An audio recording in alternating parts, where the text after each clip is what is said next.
Hey everybody, welcome back to the channel. Welcome back to this bathroom in Orlando.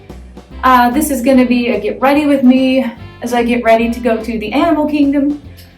I didn't want to show you my project pan because I'm going to update it really soon and I've made a lot of progress in it. But I am putting on a mixture of the ColourPop Pretty Fresh that I am trying to pan and a little squirt of the e.l.f. foundation. It's supposed to be a skin tint, but it has sunscreen in it. I am doing really good on my ColourPop and I don't want you to see my progress yet, but I am very excited about my Project Pan Finished 5 by the end of 2025 goals. I'm feeling really optimistic about all of that. I can't wait to share my update, but that has to come out the first week of December, so no spoilers. While we do a get ready with me, I wanted to shoot some ideas past you and kind of talk about where my head is at after having recently done a makeup inventory video and then my makeup wish list, my goals, Lara Likes Mascara style, where I'm thinking about what I have and what numbers I would like to see all of that come down to. So if you want to hang out and do your makeup with me, that'd be great. I'll try to make this as quick of a video as possible. Does anybody else out there hate doing their foundation with their hair down? I feel like I get so much more foundation in my hair. On with the conversation. So I filmed the video yesterday for what my makeup wish list is, what I have versus what I wish I had, which was a really sobering lesson for me because it really showed me just how far away from my actual ideal makeup collection I really am, as in how much more I own than I need or wish I owned. That was pretty sobering. I had already expected I would do something of a makeup low buy or no buy in 2026. It's hard to believe 2026 is right around the corner. But after doing that video, I think it's inevitable. I'm gonna have to do a no buy / low buy.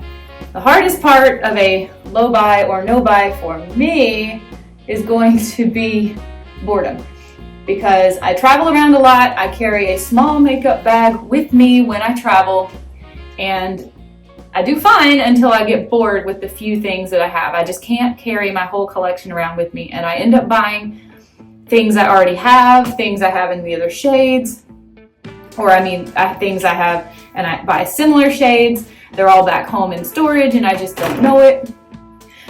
I have put on way too much blush and bronzer. Give me a minute to fix this. I like to say I'm Southern and we put on way too much and then start trying to take it back off.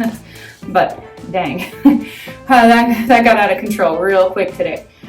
One thing I hate about this e.l.f., it's supposed to be a skin tint. I bought it because I thought it would be a skin tint, which is basically no coverage whatsoever at all. I don't really want a lot of coverage. I really just want to even out my skin tone. I am okay with the flaws that I have on my face, and I wanted a skin tint that would just basically kind of even out the redness a little bit. But that one, I guess it's because it has the zinc sunscreen in it. Back to my sunscreen, hatred of sunscreen. That one is just heavy. I feel like it just settles into lines and pores like crazy, which the ColourPop does not do that. It is just inevitable that I'm going to have to do a no buy or low buy. I'm going to have to come up with some strategies to help myself not go shopping just because I'm bored with what I have, which is one of the reasons why I'm very enthusiastic about all of the Project Pan ideas that I am currently committing myself to. My friend Diana, I think her YouTube handle, I'm going to put it on the screen in case I've misquoted it, but I think it's Love Me Diana #1 maybe. She and I are talking about doing a Project Pan together, and I'm super excited for that. It'll be like a project where we're working on things together with the same goals in mind. I don't think I want to give anything away because I haven't asked her yet if that was okay. And as far as I'm concerned, anybody could jump in and do what we're doing if they want to. I really like a lot of the projects going on in the Project Pan community. I'm going to try to join as many as I feel is reasonable, because I do not want to set myself up for failure and then find that because I'm not able to keep up, or I'm not able to rotate products out as often as I need to, that I end up failing the challenge, that would just make me feel like a failure. So I'm going to try to join as many panning opportunities as is reasonable for me. But it's just inevitable that if I bring anything more into my collection, that I will be undermining my own goals. Therefore, a makeup no-buy / low-buy is just not an option. I really don't know how this works exactly. I did attempt a no-buy for the month of January in 2025, and that was fun. I attempted it because I was at a position in my life where I was downsizing things quite a lot, and I wanted to focus on what do I have and what do I need to get rid of. January is always a huge declutter month for me in every other aspect of my life except makeup. To do a no-buy for an entire year is going to be a real challenge. So I am asking, number one, if you have any tips or recommendations on ways to make the no-buy easier, which the only idea I have so far is commit myself to project panning ideas that I find super interesting and want to continue. But I don't have any other ideas how to make a no-buy easy. And then I'm also going to spend the month of December trying to come up with rules for myself, because I do not want to get so stuck into this no-buy that I eventually end up rebelling and then going out and just shopping out of sheer boredom and buying a ton of things because I'm like, you know what? I'm old enough, I can afford it, like no one's gonna tell me I can't. Like I don't want to make the rules crazy. The rule that I have so far thought of for myself is I'm actively wanting to decrease the size of my face and cheek products. And that will become in the form of my Project Pan ideas, and I think that'll be fine. My eyeshadow, I'm worried about buying new eyeshadow palettes. I'm very, very worried about that. I could use some advice on how do you avoid buying an eyeshadow product if you're bored with all of the ones you have. And then lips are the thing. Currently my thought is I have to pan brow, face, and cheek products down to what I told you my wish list goal was. I'm not going to try to repeat that here because I don't want to get the numbers wrong, but I have it all written down in my journal based off of the last video I posted. What if I am not allowed to buy any brow, eyelash, face, or cheek products until I have hit goal on my wish list? And I actually think that will be easy to do, except in the blush category, by the end of 2026. I think I can use up all the mascara I have that's not my favorite. I'm sure I will use this up by the end of 2025, if not sometime in 2026. Face products, fine. I will pan and completely use up all the ones I have that I don't love. The one area that's going to be tough is blush, but my ideal blush is 2, and I currently own 4. So I will try to focus on picking 2 of those 4 and getting them done. No blush products. I cannot purchase any of these items in 2026. Here's the exception. If I do completely run out of something and I don't have any way of doing any kind of backup, I am going to let myself buy it. In other words, this is the only brow product that I own right now.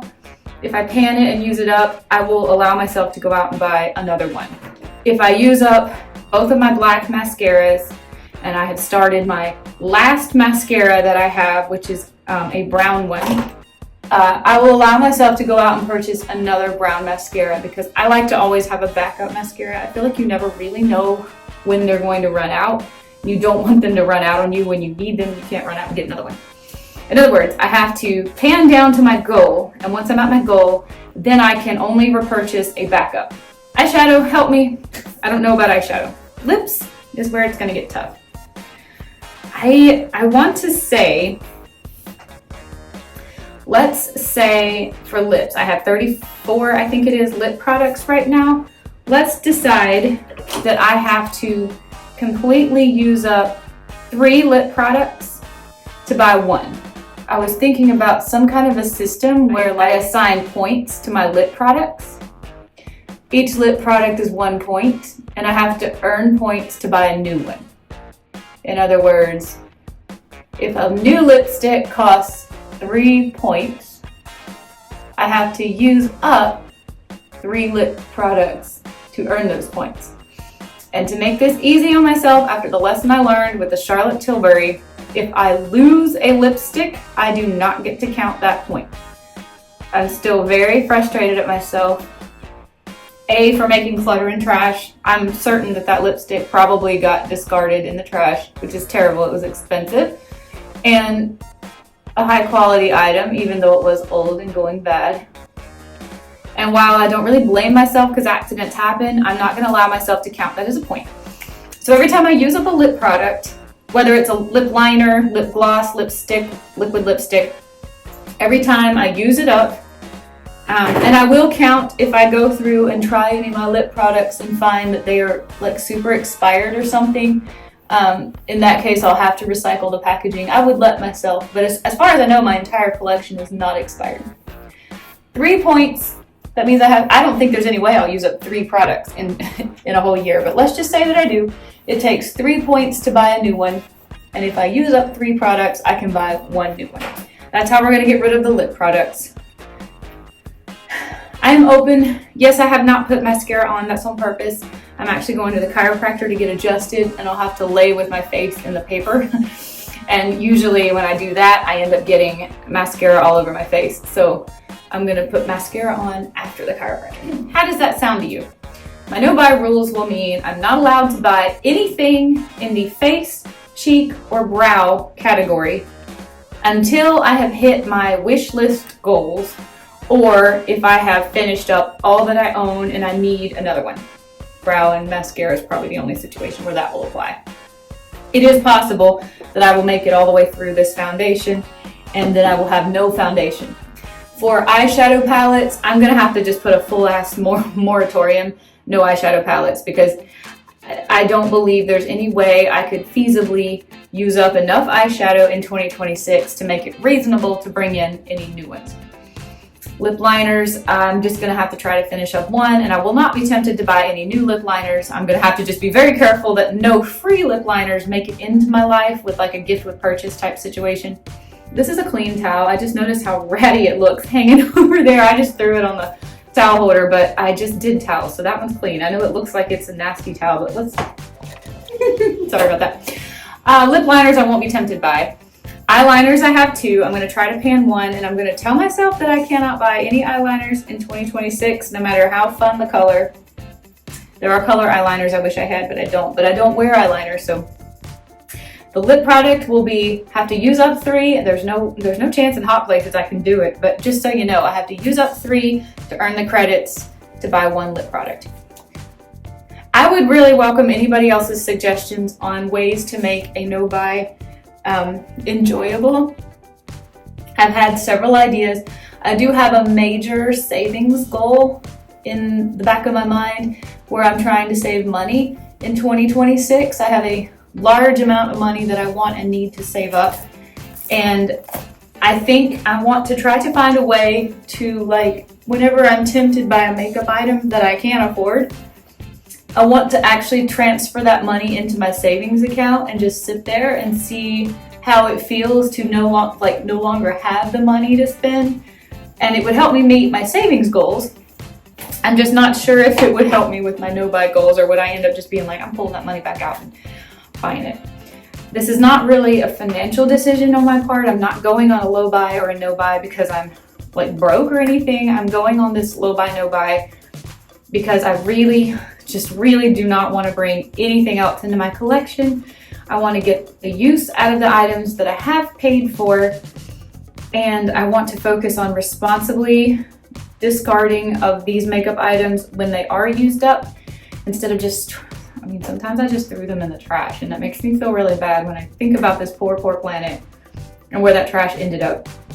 If I take the time to work my way all the way through a product, even if I hate it, and then responsibly get rid of the packaging that it's in, I will have learned lessons about, did I like the product? Would I repurchase the product? Do I even like that kind of product? I'm thinking of bronzer here. Was it worth the money I spent for it? Would I go out and buy another one today knowing that it took me this amount of time to get through it, etc.? I am open call asking for anybody's suggestions on tips to make a no-buy easy or fun, or a low buy, or rules that you put on yourself. Please leave them in the comments down below, because I want to be successful at this. What started out as a channel where I just wanted to talk about how much I love makeup and how much I wish I used what I had more has actually turned into quite a conscious decision on my part to want to be a better human, and I really appreciate this community for helping me move my mindset into more of that category. So I would appreciate your suggestions on what you're doing if you're on a no buy low buy, and we can share some tips together. But I tell you, I don't really have any I don't have any more right now. I'm going to spend the month of December brainstorming and trying to come up with more cool ideas for ways to make the no buy low buy fun. But this is my intro to what I hope will be a successful, super low, almost no buy 2026. Bye guys, see you later.